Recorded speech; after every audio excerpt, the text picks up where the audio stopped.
ரோமர் 12வது அதிகாரம் 18வது வசனம் இப்படியாக சொல்கிறது, கூடுமானால் உங்களாலான மட்டும் எல்லா மனுஷரோடும் சமாதானமா இருங்கள். இன்னைக்கு இந்த உலகத்துல பார்க்கும்போது எல்லா மனுஷர் கூடயும் சமாதானமா இருக்கிறதுங்கிறது கூடாத ஒரு காரியமா இருக்கு.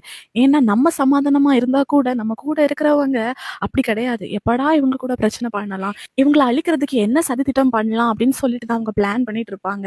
ஆனா நம்ம ஆண்டவர் அறிந்த பிள்ளைங்க.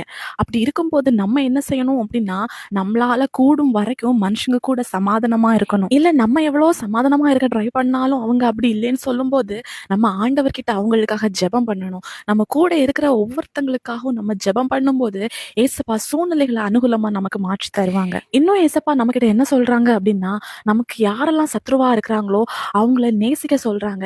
அதே மாதிரி நமக்கு பகைஞரா இருக்கிறவங்களுக்கு நம்ம நன்மை செய்யணும். அப்படி செய்யும்போது ஏசப்பா நம்மளை ஆசீர்வதிப்பாங்க.